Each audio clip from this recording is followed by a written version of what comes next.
Bagaimana jadinya jika kalian terjebak semalaman di balik ATM dan tidak bisa kemana-mana karena teror yang dilakukan oleh seorang psikopat? Film ini berjudul ATM, rilis tahun 2012. Jadi buat kalian yang sering bertransaksi menggunakan ATM, sebaiknya dilakukan saat siang hari atau hindari mesin ATM yang berada di tempat yang sepi untuk mencegah terjadinya kejahatan seperti di dalam film ini. Jadi bagaimana kisah di film ini? Untuk yang belum subscribe, silahkan subscribe terlebih dahulu karena subscribe itu gratis dan juga untuk membantu channel ini agar bisa berkembang. Berikut penjelasan alur ceritanya. Film ini diawali dengan diperlihatkannya dua orang pegawai kantoran bernama David dan Corey. Sepulangnya mereka bekerja, mereka berencana untuk menghadiri pesta Natal yang diselenggarakan oleh kantornya. Pesta itu dihadiri oleh seluruh rekan kerja mereka. Saat di pesta, David melihat seorang wanita yang disukainya, bernama Emily. David menghampirinya dan mereka berdua kemudian berbincang. Emily berkata bahwa ini adalah hari terakhir dirinya bekerja, karena dirinya memperoleh pekerjaan yang lain. Obrolan mereka tidak berlangsung lama, karena tempat tinggal Emily yang cukup jauh dari pusat kota mengharuskannya untuk segera pulang. Saat Emily sedang menunggu taksi, David menghampirinya dengan berpura-pura mengatakan bahwa topi Emily ketinggalan. Padahal itu hanya akal-akalan David untuk bisa berbincang lagi dengan Emily. Karena waktu sudah tengah malam, David kemudian menawarkan diri untuk mengantar Emily pulang. Emily awalnya menolak karena rumahnya berada jauh di luar kota. Namun karena David bersikeras, akhirnya Emily menerimanya. David kemudian meminta Emily untuk menunggunya. Saat David berpamitan, Corey pun meminta David untuk memberinya tumpangan. David awalnya enggan untuk mengajak Corey dan memintanya untuk menggunakan taksi. Namun, David tidak tega saat Corey mengatakan dirinya tidak mempunyai uang tunai. Akhirnya, David mengantarkan mereka berdua. Saat di perjalanan mengantar Emily, Corey yang merasa lapar meminta David untuk berhenti di ATM 24 jam terdekat karena dirinya harus mengambil uang tunai untuk membeli pizza. David sebel karena Corey sangat cerewet dan banyak permintaan. Namun, David menyetujuinya karena Corey tidak henti-hentinya memohon. Singkat cerita, mereka pun tiba di lokasi ATM. Karena keberadaannya di pinggir kota, ATM itu terlihat begitu gelap dan sangat sepi. Corey turun dari mobil untuk mengambil uang, sedangkan David dan Emily menunggunya di mobil sambil mengobrol.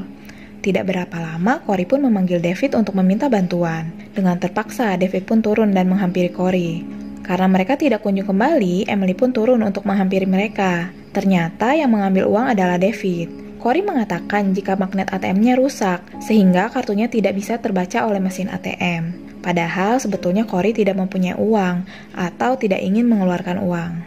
Saat mereka akan kembali ke mobil, mereka dikejutkan oleh sosok orang aneh yang menggunakan mantel dan berdiri tepat di depan pintu bilik ATM. Corey kemudian membuka pintu, namun orang itu bergerak dan membuat mereka takut, seolah orang itu tidak membiarkan mereka keluar dari bilik ATM.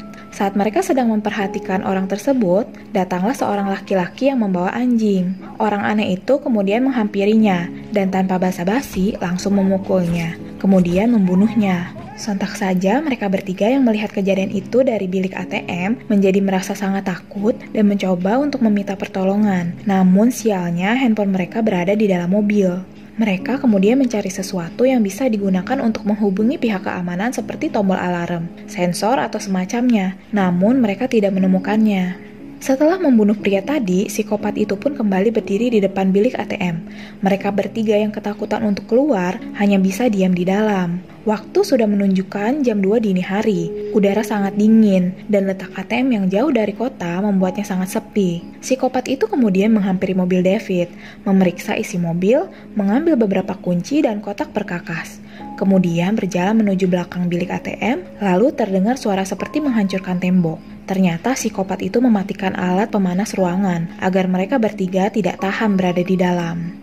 Emily menyadari ketika melihat sensor alat pemadam kebakaran. Dia berencana menyalakannya untuk memancing petugas agar datang. Namun tidak ada satu orang pun yang memiliki korek api. David kemudian berencana untuk bernegosiasi dengan memberikan sejumlah uang, perhiasan, dan barang berharga lainnya yang dimasukkan ke dalam amplop sebagai ganti keselamatan mereka. Psikopat itu lengah saat mengambil amplop David. David langsung berlari menuju mobilnya, namun saat akan menyalakan mobil, ternyata kabel starter mobil itu sudah dipotong. David kemudian mengambil HP Emily untuk menelpon polisi. Namun sebelum David bisa menghubungi polisi, psikopat itu memecahkan jendela mobil dan menarik David keluar hingga membuat handphone Emily jatuh. David yang tidak berhasil kemudian berlari kembali menuju bilik ATM dan situasi kembali seperti semula, terperangkap. Emily kemudian menulis kata meminta tolong di kaca bilik ATM menggunakan lipstiknya, dengan harapan tulisan itu bisa memancing orang untuk datang. Karena kedinginan, mereka berusaha menghangatkan diri dengan berdekatan dan menggosokkan tangan. Akhirnya terdengar suara mobil yang datang, dan itu adalah mobil patroli polisi. Karena curiga, polisi itu akhirnya menghampiri mereka. Saat berjalan menuju tempat mereka, polisi itu melihat sosok orang yang tergeletak dan saat akan melapor, psikopat itu memukulnya dari belakang. Memukulnya berulang kali sampai polisi itu tewas. Emily yang melihat kejadian itu merasa putus asa karena harapan satu-satunya telah sirna. Saat pandangan mereka teralihkan, seseorang masuk ke ATM itu. David dan Corey mengira itu adalah psikopat dan langsung mengeroyoknya. Terjadi perkelahian, namun pada akhirnya orang itu mati karena dicekik oleh David. David yang sudah melakukan pembunuhan merasa syok, namun tidak ada pilihan lain. Saat mereka pikir semuanya sudah berakhir, mereka terkejut saat melihat psikopat itu masih ada di depan bilik ATM. Mereka yang bingung langsung menggeledah pria yang dibunuh tadi. Ternyata mereka salah sasaran. Orang itu adalah seorang petugas kebersihan yang kebetulan menggunakan mantel yang sama dengan pelaku. David merasa sangat menyesal karena telah membunuh orang yang salah. Corey dan David bertengkar karena saling menyalahkan. Corey yang sudah tidak tahan dengan semua ini, memutuskan untuk nekat berlari keluar. Namun saat berlari, ternyata psikopat itu sudah memasang jebakan tali yang membuat Corey terjatuh. Corey yang sudah tidak berdaya kemudian ditikam oleh psikopat itu. David dan Emily hanya bisa melihat dan terdiam saat psikopat itu menikam temannya. Psikopat itu kemudian berjalan-jalan di sekitar bilik ATM, kemudian menemukan sebuah selang air, dan dia pun membawanya. Kemudian melakukan sesuatu di belakang bilik ATM. Emily dan David melihat dari kejauhan bahwa Corey masih bergerak. Karena David tahu bahwa psikopat itu sedang di belakang, mereka berdua kemudian berlari untuk menyelamatkan Corey dan membawanya kembali masuk ke bilik ATM. Melihat Corey yang sudah sekarat, mereka berdua lalu berusaha untuk menghentikan pendarahannya. Agar mereka tidak bisa keluar lagi, psikopat itu kemudian menahan pintu ATM menggunakan mobilnya dan kembali ke belakang bilik ATM. Karena mereka sudah tidak bisa melarikan diri, psikopat itu akhirnya menyalakan air untuk membanjiri bilik ATM dengan air yang membuat mereka terkena hipotermia. Agar Corey tidak tenggelam, mereka berdua berusaha mengangkat Corey ke atas rak. Namun sayang, Corey ternyata sudah meninggal karena kehabisan darah. David kebetulan menemukan korek api dari mantel si petugas kebersihan itu. Akhirnya mereka berdua mencoba menyalakan alat pemadam kebakaran untuk memancing agar petugas datang. Namun karena jaraknya cukup jauh, David mencoba menggendong Emily dan menyalakan api di dalam tempat sampah untuk membantu menjangkaunya. Akhirnya mereka bisa menyalakan alat pemadam kebakaran itu.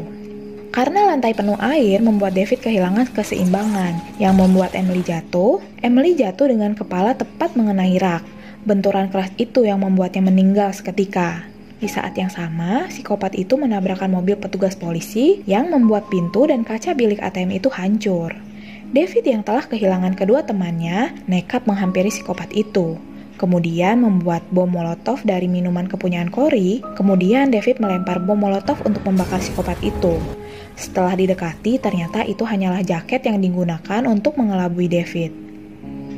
Akhirnya polisi dan pemadam kebakaran datang, kemudian langsung menahan David.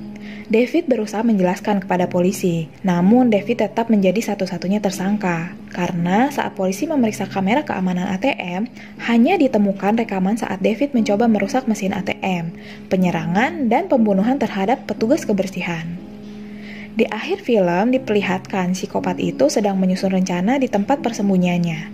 Psikopat itu ternyata sudah merencanakan dengan sangat matang, karena membuat denah lokasi di mana dirinya tidak akan terlihat oleh kamera keamanan. Itulah mengapa psikopat itu hanya berusaha membuat mereka panik dan tidak berusaha untuk masuk ke dalam bilik ATM, serta menyisakan satu orang yang hidup untuk dijadikan kambing hitam.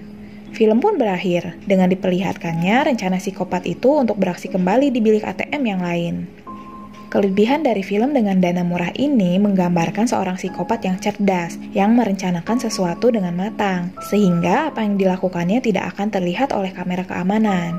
Dia merencanakan dengan cermat, sehingga terpilihlah ATM yang benar-benar aman untuk dikerjai dan membantai orang-orangnya, serta tetap menyisakan satu orang untuk dijadikan tersangka.